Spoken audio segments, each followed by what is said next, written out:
Selamat datang pada media pembelajaran biologi untuk kelas 10 MIPA semester 1 SMA Negeri 1 Pekalongan. Kali ini kita akan mempelajari materi Bryophyta atau tumbuhan lumut. Selamat belajar. Materi yang akan menjadi bahan kajian kita kali ini adalah yang pertama, ciri-ciri lumut.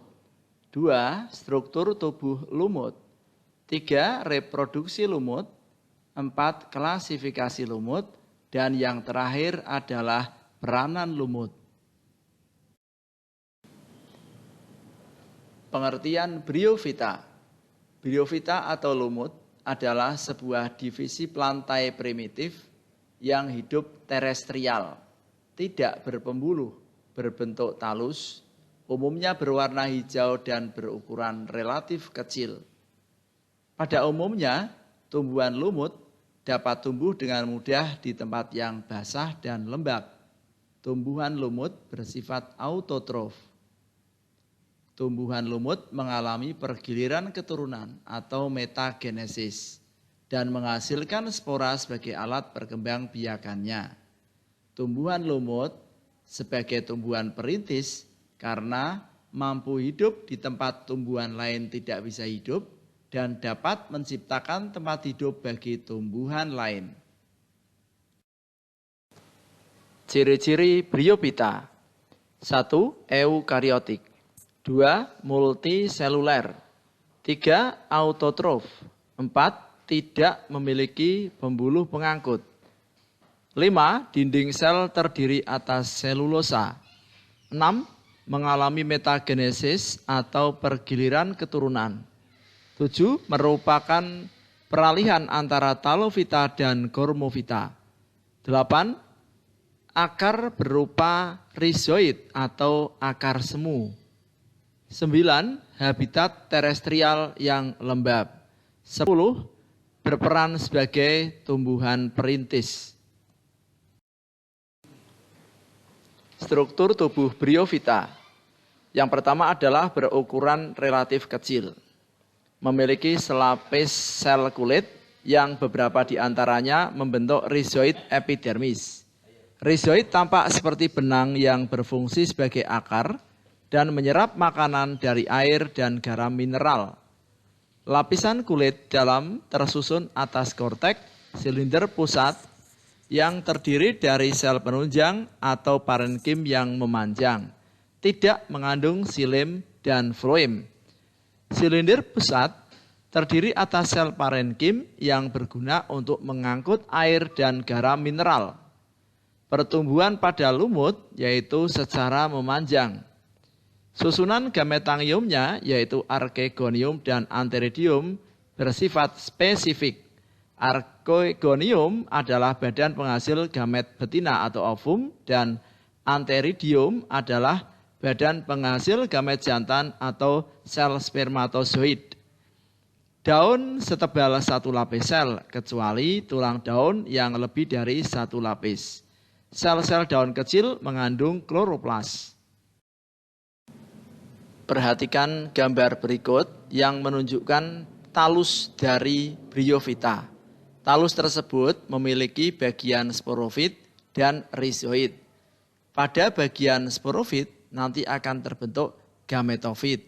Selanjutnya pada bagian sporofit tersebut akan menghasilkan spora.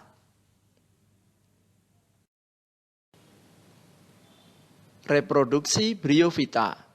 Siklus hidup tumbuhan lumut mengalami metagenesis, yaitu pergiliran keturunan antara reproduksi seksual atau gametofit dan aseksual atau sporofit. Awalnya sporofit menghasilkan spora. Spora yang jatuh di tempat cocok akan berkecambah menjadi protonema.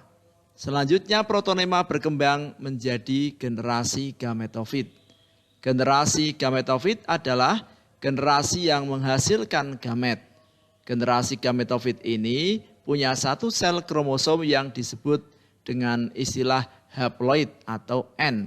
Dan gametofit ini menghasilkan gametangium atau organ reproduksi yang disebut dengan antheridium pada jantan dan archegonium pada betina.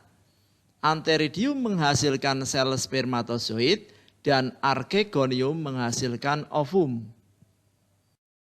Jika kondisi memungkinkan, misalnya ada titik-titik air di permukaan, maka spermatozoid akan bergerak menuju archegonium. Pembuahan atau fertilisasi sel telur oleh spermatozoid menghasilkan zigot yang bersifat diploid. Zigot inilah yang merupakan awal dari sporofit lagi. Kemudian zigot akan melakukan pembelahan menjadi sporofit dewasa yang memiliki seta atau tangkai, sporangium atau kapsul di ujungnya. Sporangium ini merupakan tempat dihasilkannya spora. Selanjutnya, setelah spora masak dan dikeluarkan dari kapsul, maka siklus hidup lumut terulang kembali. Berikut ini adalah gambar metagenesis pada Bryophyta. Seperti yang telah dijelaskan sebelumnya, gambar ini menunjukkan proses pergiliran keturunan antara fase gametofit dan fase sporofit. Perhatikan prosesnya.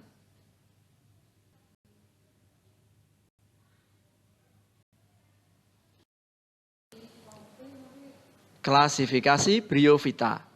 Bryophyta dikelompokkan menjadi 3 kelas, yaitu 1. Lumut tanduk atau Anthoceropsida, 2. Lumut hati atau Hepaticopsida, 3. Lumut daun atau Bryopsida. Lumut tanduk atau Anthoceropsida. Lumut tanduk mempunyai bentuk sporofit yang panjang dan runcing yang dapat tumbuh setinggi 5 cm. Sporofit lumut tanduk hanya terdiri dari sporangium dan tidak memiliki seta. Spora matang akan dilepaskan oleh sporangium yang pecah atau terbuka. Dimulai dari ujung tanduk. Gametofit tumbuh secara mendatar. Lumut tanduk sering menjadi spesies pertama yang menempati sebuah wilayah terbuka dan lembab. Habitat lumut tanduk adalah tanah mineral yang lembab, misalnya bukit, lereng, gunung, tanah gambut, tepi danau, dan sungai. Talus sporofitnya menyerupai bentuk tanduk atau jarum yang ramping. Terdapat sekitar 100 spesies lumut tanduk, antara lain Anthoceros laevis atau lumut tanduk, Anthoceros puncatus, Folioceros spesies, dan Leiosporoceros spesies. Lumut hati atau Hepaticopsida. Lumut hati merupakan tumbuhan talus dengan tubuh berbentuk lembaran, pipih, dan berlobus. Lumut hati banyak ditemukan di tanah yang lembab, terutama di hutan tropis. Pada umumnya, lumut hati tidak berdaun. Lumut hati tumbuh mendatar dan melekat pada substrat dengan menggunakan rizoidnya. Pada umumnya, lumut hati berumah 2, misalnya Marchantia polymorpha, namun ada pula yang berumah 1. Pada lumut hati yang berumah 2, gametofit betina membentuk archegoniofor, yang di bagian ujung tangkainya terdapat struktur berbentuk cakram atau payung dengan tepi berlekuk ke dalam seperti jari. Di bagian bawah cakram terdapat archegonium yang menghasilkan ovum. Sementara itu, gametofit jantan membentuk antheridiofor yang di bagian ujung tangkainya terdapat struktur berbentuk cawan dengan tepi berlekuk tidak dalam. Di bagian atas cawan terdapat antheridium yang menghasilkan spermatozoid. Terdapat sekitar 6.500 spesies lumut hati, antara lain Marchantia polymorpha, Rhizocarpus natans, Reboulia hemisphaerica, Riccardia indica. Lumut daun atau Bryopsida. Bryopsida merupakan lumut sejati. Jumlahnya paling banyak dan menutupi sekitar 3% dari permukaan daratan bumi. Lumut daun mudah ditemukan di permukaan tanah, tembok, batu-batuan, atau menempel di kulit pohon. Lumut daun tumbuh rapat, menyokong satu sama lain, dan memiliki sifat seperti busa yang memungkinkannya menyerap dan menahan air. Tubuh lumut daun berbentuk seperti tumbuhan kecil yang tumbuh tegak. Pada umumnya tinggi lumut ini kurang dari 10 cm. Bila diperhatikan dengan cermat, tubuh lumut daun merupakan kormus yang memiliki bagian akar sederhana atau rizoid, batang, dan daun. Rizoid tersusun dari banyak sel dan bercabang. Batang lumut daun ada yang bercabang, ada yang tidak. Daun berukuran kecil dan berkedudukan tersebar di sekeliling batang. Contoh spesies lumut daun. Yang pertama adalah Polytrichum commune atau yang disebut dengan istilah lumut daun. Yang kedua Sphagnum fimbriatum atau lumut gambut. Peranan lumut adalah sebagai berikut. Yang pertama, menahan erosi tanah. 2, mengurangi bahaya banjir. 3, meningkatkan sumber air. 4, mensuplai oksigen. 5, sebagai pupuk hijau. 6, sebagai bahan bakar.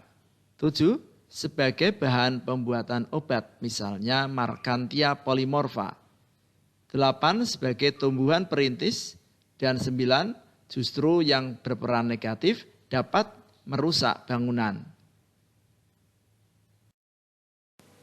Demikianlah media ini. Semoga media pembelajaran yang sederhana ini dapat membantu peserta didik untuk memahami materi Bryophyta atau lumut. Selamat belajar, sampai ketemu lagi pada media pembelajaran berikutnya.